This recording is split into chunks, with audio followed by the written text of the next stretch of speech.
চাকরি প্রার্থীদের জন্য দারুণ সুখবর। সম্প্রতি ভারতীয় রেলওয়ে রিক্রুটমেন্ট বোর্ড চাকরির বিজ্ঞপ্তি প্রকাশ করেছে, যেখানে লেভেল 1, লেভেল 2, লেভেল 3, লেভেল 5 ও লেভেল 6 পোস্টে নিয়োগ করা হবে। এই নিয়োগের মাধ্যমে RRB non technical popular category অথবা এনটিপিসি পোস্টে 10,000-এরও বেশি শূন্যপদে নিয়োগ করবে। উচ্চ মাধ্যমিক পাশ হলেই করা যাবে আবেদন। রেলওয়ে রিক্রুটমেন্ট বোর্ডের মাধ্যমে 10,884টি আসনে কর্মী নিয়োগ করা হবে। এর মধ্যে গ্র্যাজুয়েট পোস্টের জন্য 3,404টি এবং আন্ডার গ্র্যাজুয়েট অর্থাৎ উচ্চ মাধ্যমিক পাস পোস্টের জন্য 7,478টি আসন খালি রয়েছে। আন্ডার গ্র্যাজুয়েট পদে আবেদন করার জন্য প্রার্থীকে যে কোনো স্বীকৃত বিদ্যালয় অথবা বোর্ড থেকে উচ্চ মাধ্যমিক পাস হতে হবে। অন্যদিকে যে কোনো বিষয়ে যে কোনো স্বীকৃত বিশ্ববিদ্যালয় থেকে স্নাতক ডিগ্রি করা থাকলে গ্র্যাজুয়েট পদের জন্য আবেদন করা যাবে। যদি বয়সের কথা বলা হয় তাহলে উভয় পদের জন্য প্রার্থীর সর্বনিম্ন বয়স হতে হবে 18 বছর, আর আন্ডার গ্র্যাজুয়েট ও গ্র্যাজুয়েট পদের জন্য সর্বোচ্চ বয়স হতে হবে যথাক্রমে 30 ও 33 বছর। এছাড়াও কাস্টের ক্ষেত্রে বয়সের ঊর্ধ্বসীমায় ছাড় রয়েছে। এনটিপিসি 2024 পরীক্ষায় আবেদন করতে ইচ্ছুক হলে আরআরবির অফিসিয়াল ওয়েবসাইটে গিয়ে অনলাইনে আবেদন করতে হবে। যদিও এখনও আবেদনের প্রক্রিয়া শুরু হয়নি, এ বিষয়ে খুব শীঘ্রই বিস্তারিতভাবে বিজ্ঞপ্তি প্রকাশ করবে রেলওয়ে রিক্রুটমেন্ট বোর্ড। আবারও এক ট্রেন দুর্ঘটনা। গভীর রাতে বোল্ডারে ধাক্কা লেগে লাইনচ্যুত সবরমতী এক্সপ্রেস। কানপুরের কাছে আহমেদাবাদগামী সবরমতী এক্সপ্রেসের 22টি কামরা লাইনচ্যুত হয়েছে। 1300 জন যাত্রী নিয়ে এই ট্রেন যাত্রা শুরু করে। রাত 2:30টা নাগাদ কানপুর ও ভীমসেন স্টেশনের মধ্যে ঘটেছে দুর্ঘটনা। ইঞ্জিনের সঙ্গে ধাক্কা বোল্ডারের, ক্ষতিগ্রস্ত ইঞ্জিন। তবে এই দুর্ঘটনায় এখনও পর্যন্ত কোনো হতাহতের খবর পাওয়া যায়নি। ঘটনার জেরে সংশ্লিষ্ট রুটে ব্যাহত ট্রেন পরিষেবা। রেল সূত্রের দাবি, ঝাঁসির দিকে যাওয়ার সময় আচমকা বোল্ডারের ধাক্কা খেয়ে ট্রেনটি বেলাইন হয়ে পড়ে। দুর্ঘটনাস্থলে পাঠানো হয়েছে উদ্ধারকারী ট্রেন। সবরমতী এক্সপ্রেসের যাত্রীদের বাসে কানপুরে নিয়ে আসা হচ্ছে। দুর্ঘটনার পর ওই লাইনে বেশ কিছু ট্রেন বাতিল করা হয়েছে। কিছু ট্রেন ঘুরপথে চলছে। সংবাদ সংস্থা এএনআই সূত্রে খবর, এদিন বারাণসী থেকে রওনা দিয়েছিল ট্রেনটি। গন্তব্য ছিল সবরমতী। গভীর রাতে কানপুর স্টেশনের কাছে এই দুর্ঘটনা ঘটে। হঠাৎ বিকট শব্দ শুনে কেঁপে উঠে গোটা ট্রেন। দেখা যায় 22টি কামরা লাইনচ্যুত হয়ে গিয়েছে। সঙ্গে সঙ্গে ছুটে আসেন স্থানীয়রা। দ্রুত সেখানে পৌঁছায় পুলিশ এবং দমকল। একাধিক অ্যাম্বুলেন্স ঘটনাস্থলে নিয়ে যাওয়া হয়। ট্রেনের প্রতিটি কামরা ঘুরে দেখেন পুলিশ এবং রেল আধিকারিকরা।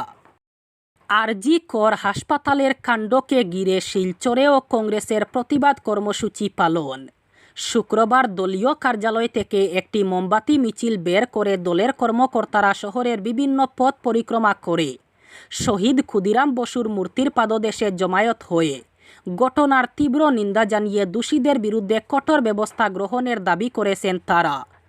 এদিন যুব কংগ্রেস, এনএসইউআই, মহিলা কংগ্রেস সহ দলের অন্যান্য শাখা সংগঠন ঐক্যবদ্ধ হয়ে ডক্টর হত্যাকাণ্ডে সিবিআই তদন্ত চেয়ে ফাস্ট ট্র্যাক আদালতে বিচার প্রক্রিয়া সম্পন্ন করার দাবি জানিয়েছেন। সরকারের বেটি পড়াও বেটি বাঁচাও স্লোগানের বিরুদ্ধে বিভিন্ন প্রশ্ন উত্থাপন করে বিজেপির তীব্র সমালোচনা করেছেন দলের কর্মকর্তারা। মুখ্যমন্ত্রীর শহর পাকা রাস্তা নির্মাণ প্রকল্পের অন্তর্গত শিলচর তারাপুরের 2টি গলির রাস্তা ও ড্রেনের কাজের ভিত্তিপ্রস্তর স্থাপন করলেন বিধায়ক দীপায়ন চক্রবর্তী। শুক্রবার সকাল ও বিকেলে তারাপুরের উকিল বাজার ও নরসিং রোডের ড্রেন ও রাস্তার কাজটির আনুষ্ঠানিকভাবে ভিত্তিপ্রস্তর স্থাপন করেন তিনি। এই প্রকল্পের বরাদ্দ মোট 48 কোটি টাকার মধ্যে এই 2টি কাজে যথাক্রমে 47,56,000 এবং 65,54,000 টাকা ব্যয় করা হবে। এর বরাত পেয়েছেন ঠিকাদার শঙ্কর রায়। এদিন বিকেলে সংক্ষিপ্ত মাঙ্গলিক অনুষ্ঠানের মাধ্যমে কাজ দুটির ভিত্তিপ্রস্তর স্থাপন করেন বিধায়ক চক্রবর্তী। উল্লেখ্য, এ 2টি গলির কাজ ছাড়াও তারাপুরের Kalimohan road, Girish road, Jugesh road, Gunmoyee road ও বর্মন লেনে বরাদ্দকৃত রাস্তা এবং ড্রেনের কাজ সম্পন্ন করা হবে বলে জানান বিধায়ক। তিনি আরও জানান, এই প্যাকেজ থেকে তারাপুরের মোট 8টি গলির উন্নয়ন খাতে মোট 4,68,38,000 টাকা ব্যয় করা হবে। এদিনের অনুষ্ঠানে উপস্থিত ছিলেন লেন দুটির ডেভেলপমেন্ট কমিটির সদস্য সহ বিজেপির মণ্ডল কমিটির সভাপতি হীরক চৌধুরী, বুলা পুরকায়স্থ, দেবব্রত চক্রবর্তী এবং প্রাক্তন পুর কমিশনার মধুমিতা শর্মা সহ স্থানীয় নাগরিকরা। পিএম কিষাণ প্রকল্পকে বাস্তবায়ন করতে জেলা জুড়ে নানা ধরনের কার্যসূচি হাতে নেওয়া হয়েছে।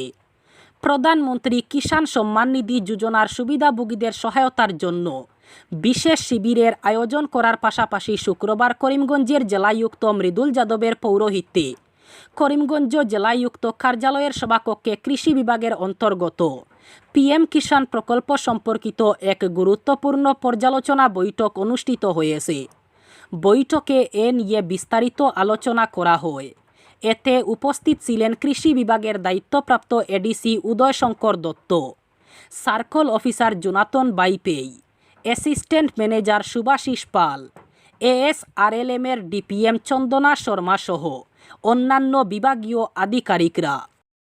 আরজি কর কাণ্ডে প্রতিবাদের জ্বর উঠেছে সর্বত্র, উত্তাল গোটা দেশ। দোষীদের কঠোর শাস্তির দাবিতে শনিবার সারা দেশে 24 ঘন্টার কর্মবিরতি পালন করছে ইন্ডিয়ান মেডিকেল অ্যাসোসিয়েশন অর্থাৎ IMA। চিকিৎসক সংগঠন জানিয়েছে চিকিৎসকদের সুরক্ষা এবং নিরাপত্তা সহ হাসপাতালগুলিকে নিরাপদ ঘোষণা করা প্রথম পদক্ষেপ হওয়া উচিত।